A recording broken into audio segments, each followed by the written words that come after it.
Guess what, you guys? Shang-Chi may come back and with a boom. I was really blown away with the first Shang-Chi movie, and the coming movie might knock me out. Pun intended. Shang-Chi and the Legend of the Iron Fist is about to change everything, and can you guess why? Now let's talk about Shang-Chi first to get an idea about this whole shebang. In a hidden, old fortress in China, Shang-Chi became excellent at both the myriad of martial arts and philosophical sciences, fully oblivious of his father's malevolent pursuits. If you watch the movie, you may know about what happened, but just for formality's sake, I'll keep going. So Shang-Chi's training not only taught him wisdom, but also shaped him into a living weapon, a martial arts expert without equal in the world. He's noted for his prowess in all forms of fighting, and as a result, his preference for bare-handed combat over weapons. Despite this, Shang's proficiency Chi's with swords, staves, nunchaku, and shuriken is unparalleled. Shang-Chi, a natural athlete as well as a peace-loving and composed individual, may be regarded as a level-headed individual who practices meditation and inner cleansing as arts in themselves. His utilization of Chi, or internal energy, benefits him not only in combat, but also in controlling his emotions in stressful situations. This seeming serenity even permits him to avoid gunfire.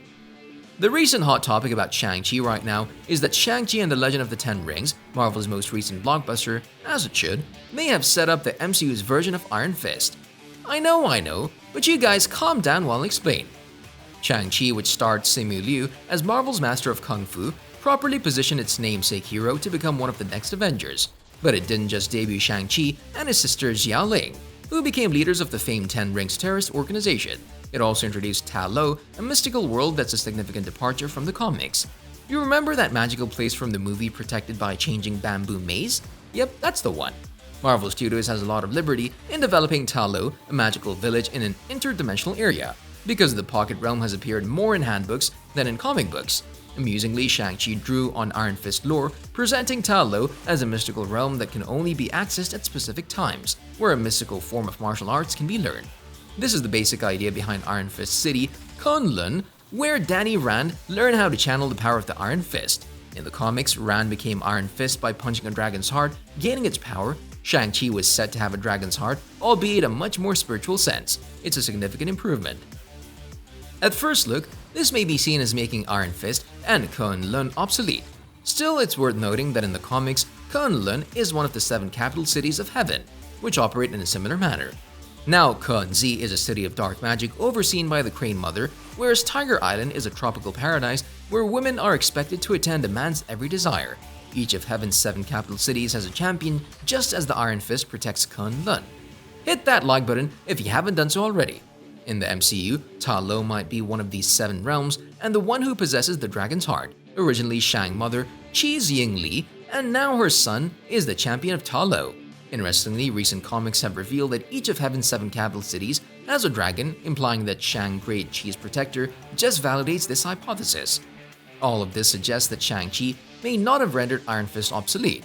Rather, it could have assisted him in connecting with other realms related with the 7 capital cities of heaven established in the inevitable Shang-Chi 2. Amazing, right?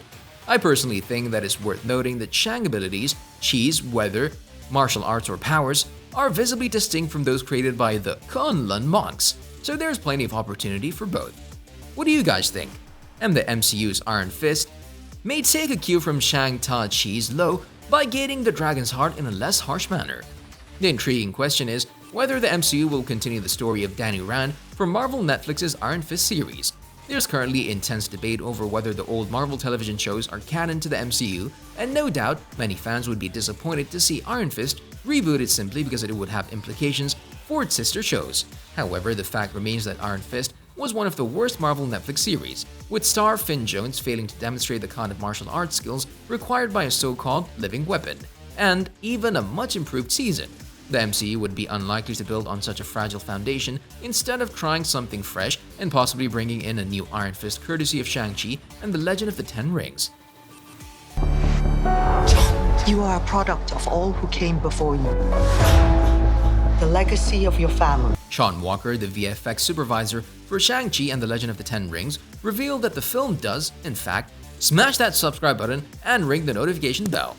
But no, seriously. In fact, quietly set up Iron Fist in the MCU. In some ways, the Marvel Cinematic Universe is similar to a TV show in that each film is essentially the next episode. It entails gearing up for the next, Shang-Chi has long been suspected of setting up the MCU's Iron Fist. Shang VFX Chief Supervisor Sean Walker revealed exclusively to Screen Rant that Shang mother Chi's Ying Li was actually manipulating Chi when she fought Wenwu in the film's opening scenes. She's changing the environment with her own Chi, he stated, implying that Ying Li was definitely channeling the same power source as Iron Fist in the comics. Dialogue in Shang-Chi implied that Ying Li was blessed with a great protector as Ta Lo's champion, likely making her their vision of Iron Fist. It's worth noting that she even wears the signature green and yellow associated with Kun Iron Lun's fists in these early scenes. It's possible that Ta Lo was intended to be the MCU's version of Kunlun. Walker added in the same interview that Marvel didn't choose the name of the Dweller in Darkness until they were almost completed filming. It was previously dubbed the Beast, a creature associated with a ninja clan known as the Hand, who regularly menaced Daredevil, given that Marvel didn't finalize some names until late in the day. The parallels between Ta Lo and Kunlun, as well as Ying Li and Iron Fist, could be highly deliberate. This revelation certainly raises a lot of doubts regarding Iron Fist's future in the MCU. Iron Fist and Shang-Chi have crossed paths numerous times over the previous few decades, and they've even fought each other. Shang-Chi is mind-controlled by a villain known as the Seer in Ed Brisson's, Mike Perkins's, Andy Troy's, and Travis Lanham's Iron Fist issue number 7, and he spends the majority of the issue attempting to kill Danny. In the end, Iron Fist is able to break the Seer's hold on Shang-Chi, resulting in a stalemate, although it's clear that they can both hold their own against one another. With no obvious winner declared in this encounter, readers are forced to wonder who is the superior warrior. Shang-Chi actually killed Lord Tuan, the master of the Iron Fist school, in the Wuxia-inspired part of Battle World during 2015's Secret Wars to further blur the line between who would win in a one-on-one encounter. While Shang's successes Chi's in this rendition aren't definitive proof of his superiority to his Iron Fist ally, they do exhibit an interesting story that gets to the heart of Shang-Chi's character. Which do you think would win between them?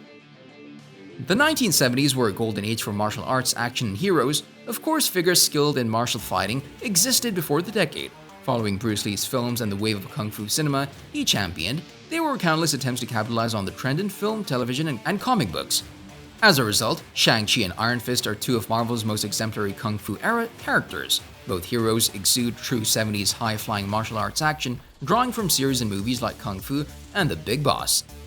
Now that we've constructed a possible situation in which Kunlun exists within the MCU's Ta Lo dimension, we can easily incorporate Iron Fist into the Shang-Chi 2 picture. I don't know about you guys, but I'm already hyped for Shang-Chi 2. With the Legend of the Iron Fist involved, it couldn't get any better. See you in the next video.